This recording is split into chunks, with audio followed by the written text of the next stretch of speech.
Martin, don't let this power trip go to your head, okay? It's just a one-time deal, all right? I'll try. This could. If you start ordering me around, I'm out of here, okay? I'm gonna make Zach give me mute privileges. It'll be up to me to Muting everybody.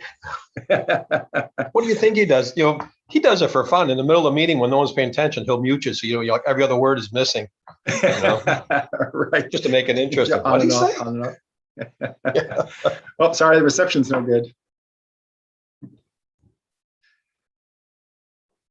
It's always fun to be an AV specialist while trying to there you go. support you all too.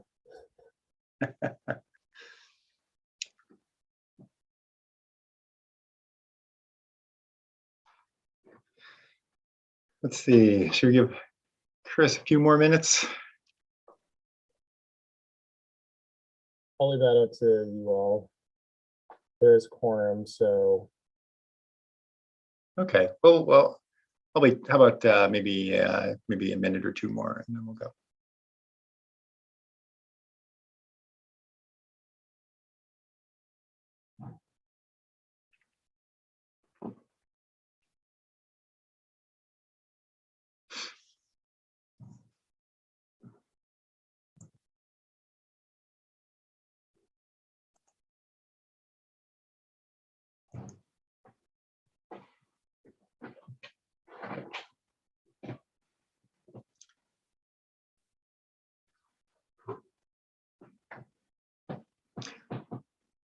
Are you going into the office on a regular basis now, Zach, or? We've been going in every other day for, gosh, almost, I think since June or July of last year. Oh, really? Oh, wow, I didn't know that. There were a few times where we were remote again in between that, but Yeah, for the most part, it's been every other day. Okay, interesting. Yeah, we've been mostly working from home with a few exceptions. Are you all moved into the Troy office now? Sort of. Turns out we didn't. It's actually a building that or a company that we own, so we're moving in with them, and we don't actually have enough space for everybody who works in the Albany office. So we're kind of counting on COVID to continue for a little while longer while we figure out a permanent situation. Okay, here we go. Here's Chris. So should we get going? Sure. Okay, well, welcome everyone to April's Planning Board workshop meeting. The purpose of the workshop is to give the Planning Board an opportunity to talk over new projects, existing projects that are in front of us, and get into the nitty-gritty details of the project. So there's no public forum to speak at this meeting. You can do that at the official Planning Board meeting later in the month. Tonight we've got myself, Martin Hull. I'm filling in for Al DeSalvo, who can't make it this evening. Also, we have Roman Kuchera, Chris Ellis, and Glenessa Giard, our Planning Board, and Zach Powell, the planner who supports us. So with that, I will pass it over to Zach to talk about our one case tonight. Perfect. Thanks, Martin. You're welcome. And just for the board's awareness, the only two attendees are the applicant and the applicant's representative. So if you have any questions, we can maybe allow them to answer that if there's any questions that come up. The only case on the agenda tonight is for 44 First Street, and this is a proposed conversion of a townhouse from a 2-family to a 3-family townhouse. And it's located in an RT townhouse zoning district. So the picture on the left with the white building with the kind of grayish trim is the proposed building. There's a vacant lot to the east of it and another townhouse to the right. It's located in the middle of an RT zoning district. There's no any other adjacent different districts. And this is located in the 10 Brook neighborhood. So the applicant's proposing to use the existing basement for a proposed unit. It occupies 100% of the floor plate, which meets the minimum size requirement. The applicant's only required to provide or to occupy 80% of the floor plate with the unit. And the size of the unit will be 643 square feet. So just going through the conversion standards real quickly. The first one is that the building has at least 3 stories, which it does. It has 2 stories above grade, and then it has a basement that qualifies as a 3rd story. So for the basement, we look to the definition, which references a floor area of the building where the finished grade of the floor is less than 4 feet below the average grade along the front of the building. The applicant submitted evidence showing that the proposed unit is only 42 inches below grade. So it meets that requirement, and the definition for a basement, which meets the requirement as a story. The second standard is that no exterior changes that are visible from a public right-of-way will happen as a result of the conversion. And the applicant's not proposing any exterior changes as part of the project. The third standard is that new and existing units each have a minimum size of at least 1,000 square feet per unit, or each occupy at least 80% of a single floor plate. All 3 units occupy 85% or more of the floor plate for the floor in which they're on. Again, the proposed unit occupies 100% of the floor plate, and then the first floor unit and second floor unit occupy 85% of the floor plate that they of the floors that they're on. And then the fourth conversion standard is that the lowest story must be at least 50% above grade, which it complies with as well. The height of the unit is 95 inches and 53 inches are above grade, which is 56%. So that complies as well. So this is fairly straightforward, but I'm happy to answer any questions that the board has on this.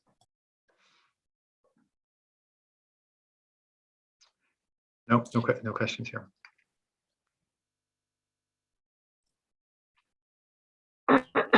The floor plate again for the proposed basement? It occupies 100%. So the unit takes up the entire floor plate of the building. So there's, I'm just going back to the way it looks. So it looks like there's a separate entrance, like a lot of the townhomes do, that go below. Yeah, that's what I want to see, what the egress and ingress is. Yeah, because there's a car there, so it's kind of hard to see. Yeah, I'm assuming it's under the main quote unquote floor entrance. Yeah, it's under the door that you can see. Okay, let me get the annotation feature. So the door is located under this door, so it'd be under the steps. So there's a walk. Okay, and is there a second means of egress and ingress out the back? Yep. Okay. Can you go back to the floor plan?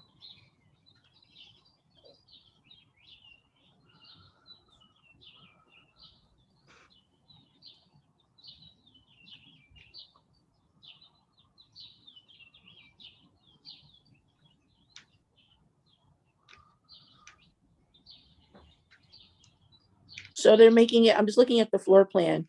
They're making it a 1-bedroom.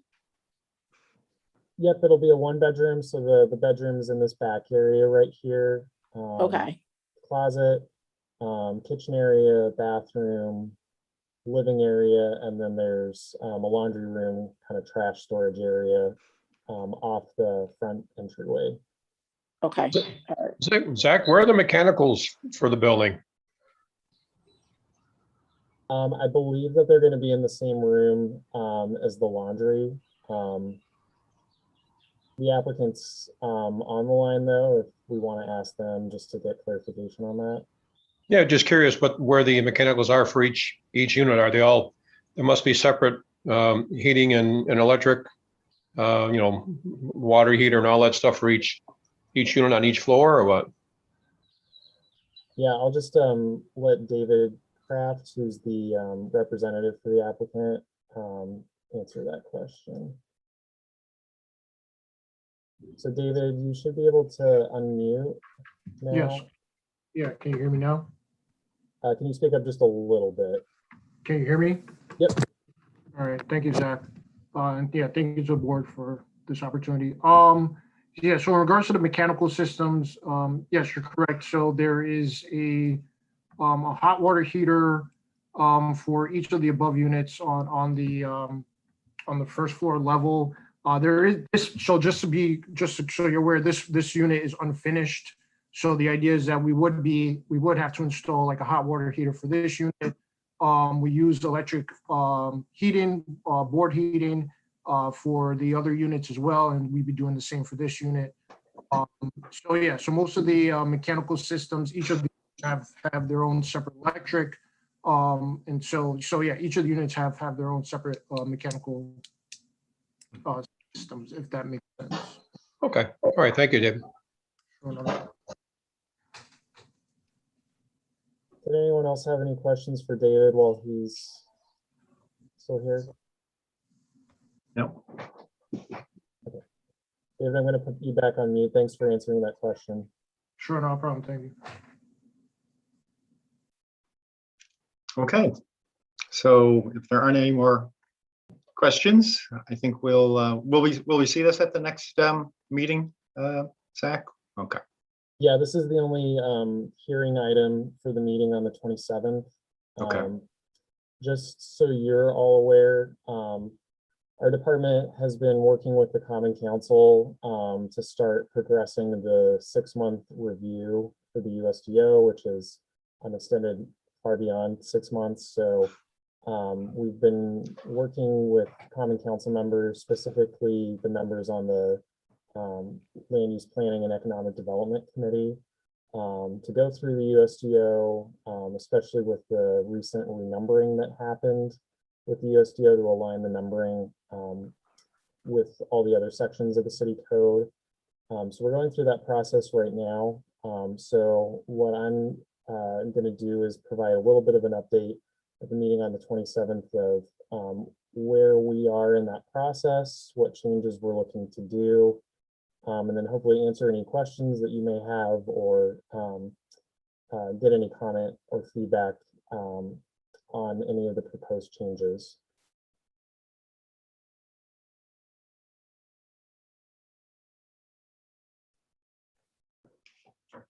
Okay. Is there a document that can kind of tell us the history behind the various changes and amendments and whatnot have already been made to the USDO over the course of time? Just curious, just trying to set the context as to where we are and how much we've changed already. Yeah, I think, and I'll need to check with this. The Common Council approved the renumbering for the USDO, but that has to get signed by the mayor, and I can't remember if she signed that or not yet. But once she has signed on that, eCode should be uploading the changes online.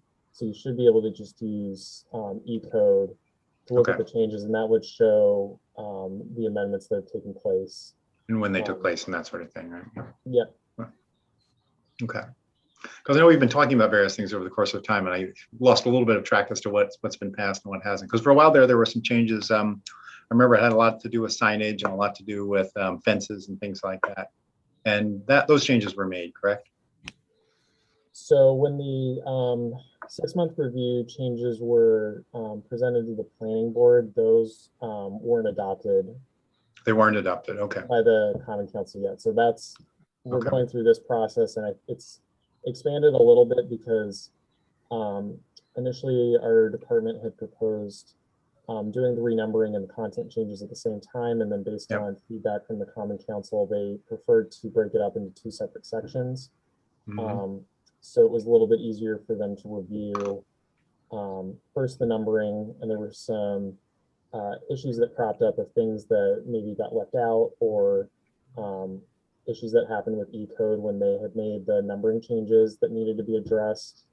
And now that that's complete, now it's transitioning into the content changes. Okay. So it's a little bit easier to focus now just on the content as opposed to content and numbering.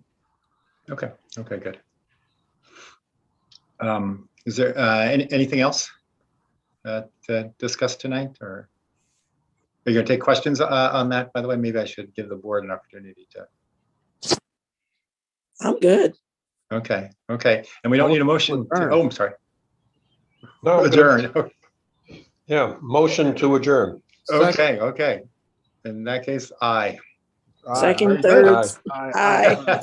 I think we set a record here tonight. Yeah, We should look that up to see if we did. Anyway, it's good to see you all. yeah. And we'll see you in 2 weeks. Hey, Very Zach, good.